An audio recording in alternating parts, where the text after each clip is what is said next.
Hey everyone, welcome. I'm Vince. This is Books You Should Know About, where I give you a brief description and presentation of, books that you should know about. I'm working on a book called The Crucified God by Jurgan Moltmann. It's definitely a book you should know about, but I'm not going to say it's a book that you should read. It's very, very dense. If you like dense theological books, then yeah, hey, go for it. If not, I'm hoping this video is going to suffice. So let's dive in. The subtitle of the book is The Cross of Christ as a Foundation and Criticism of Christian Theology. So as the subtitle implies, Moltmann's going to challenge current Christian theology by means of the cross. He's writing in the 1970s, and he is specifically, well, as with all theology at the time, reacting to World War II. Like, how could something like this possibly happen? He thinks the church has done a fantastic job of being irrelevant.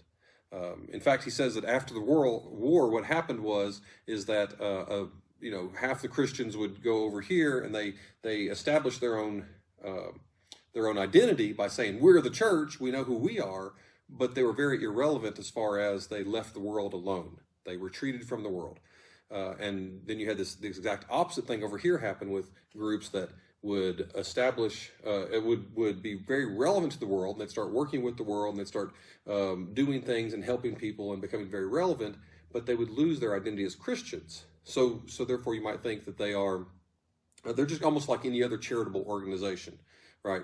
And so what he says is that when you gain identity, you tend to lose relevance, but when you gain relevance, you tend to lose identity. And so what he says both groups need is the cross. The cross is going to supply that Christian identity. But he is going to say we need to be engaged in the world. So contra this group, he's going to say we need identity in the cross. Contra this group, he's going to say the cross is going to tell us to get involved in the world. So right away, we need to realize that he is building a theology of doing. Moltmann's going to argue that Christians are called to do the mission of Jesus, to live out their faith. Moltmann was once quoted as saying something like, there's no theology if it's not lived theology. So in essence, theology is only worth talking about if we're going to do it, if we're going to live it out. Not only did Jesus tell us that his was a religion of doing, for instance, by telling his followers, take up your own cross and follow me, but also Moltmann sees this message of doing as the basis for the resurrection. Moltmann does believe in a real, literal, physical resurrection of Jesus.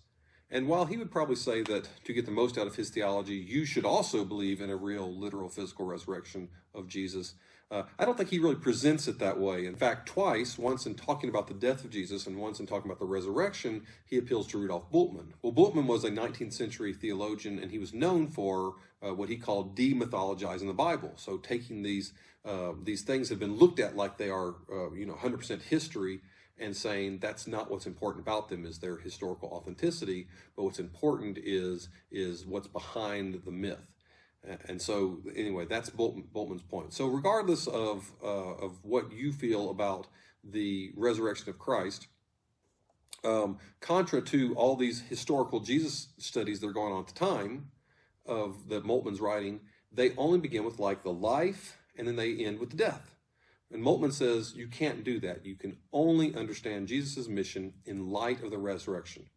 For one thing, anything in history, a la Bultmann, can only be understood in the light of what it leads up to, but more importantly, because the resurrection is eschatological in nature, which means it's looking towards the end. It's not a sign that God raised Jesus from the dead, so he can say Jesus really was who he said he was. Rather, to Moltmann, the resurrection signifies that Jesus brought in a new age, and that new age has already started. So it's not just like some kind of heaven that we look for in the future. It's already inaugurated. It's already coming. Jesus has brought God's kingdom with him, and we are now participating in God's kingdom.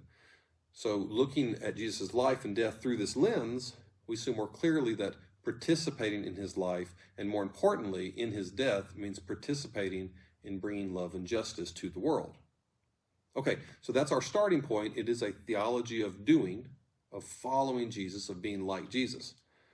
It is important to note that even though to Moltmann, Jesus' life and death have to be looked at through the eyes of the resurrection, The resurrection is not necessarily what's important about his death. Like, he didn't die just so he can be resurrected. And so we need to take a closer look at the death. In my opinion, the best way to get a grasp on this is by asking two questions. The first is, why did he suffer? And the second is, why a cross? So let's look at that first one. If it's true, like a lot of Christian theology says, like Christ just had to die in order that he could save us from our sins, so he took our sins upon himself, and then he died, and then he defeated death, and then he was resurrected. Why did he have to wait till he was 30? Why not have him killed as soon as he comes out of the womb? That would really minimize his suffering. Or if it's all about like Jesus' dedication and faithfulness to God, why not have him kill himself? Maybe in a very painful way. I mean, anyway, so the point is he was killed and he had to suffer to do that. Why did that have to happen? And Moltmann says we don't ask ourselves that question enough. Moltmann says Jesus did not suffer passively from the world in which he lived, but incited it against himself by the message and the life he lived. He says, by proclaiming the righteousness of God as the right of those who were rejected and without grace to receive grace, he provoked the hostility of the guardians of the law. By becoming a friend of sinners and tax collectors, he made their enemies his enemies. He's saying, Jesus did suffer, yes. And because of his suffering, he can identify with people who suffer. So that's the number one thing. The suffering people can find comfort in Jesus because he unites with them in his suffering. He suffered, they suffer, he gets it. He empathizes. But number two, why did he suffer? It's not because he was born into it, like he wasn't born with some kind of birth defect that made life difficult, especially at that time. It was not because he lost someone close to him or he lost all of his savings when the market crashed. Instead, he actively chose to suffer because he made relationships with those that he wasn't supposed to make relationships with. He preached forgiveness of sins without going through the religious leadership. He sided with the oppressed and the outcast. So basically, he actively took on others' suffering, right? He took this suffering upon himself. And so, Moltmann says, in order to follow Jesus, we need to do the same thing. Take on the suffering of those who are suffering upon ourselves and be in unity with them. So that explains Jesus' suffering part, but what about the death on the cross? Like, why a cross? Why not stoned? Like, it was the religious authorities, after all, that wanted him dead. They accused him of blasphemy, so why not stone him? And you might say, if you know about history, you'd say, well, the Jews at this time didn't have the right to carry out the death penalty. Well, you're right, but it still happened. I mean, they still did it, right? In fact, even in the New Testament, we see that the stoning of Stephen, this still goes on. Why didn't they just do it with Jesus? The cross was specifically a tool that Rome used for political insurrectionists, people who challenged Rome, people who politically challenged a system that oppresses. Moltmann says Jesus died, whether rightly or wrongly, a political death as a rebel on the cross. So Jesus dying on the cross tells us that we are to get actively engaged in the world and in politics when politics becomes oppressive. So the crucifixion of Christ represents a rebellion against political and religious systems that enslave individuals. The role of Christ is to liberate from such systems, and that emphasizes his identification with the poor and the oppressed rather than the rulers and the states, right? And that's what we're supposed to do, the same thing. All right, the final point that Moltmann makes about Jesus' death concerns the nature of God, so it gets a little bit more technical, a little bit more brainy. Moltmann is a Trinitarian, and he's wondering about this question. When Jesus yells from the cross, my God, why have you forsaken me? That's really, Moltmann's big starting place was trying to figure out, what does this mean? And what could it possibly mean for God to cry out to God that God has forsaken God's self?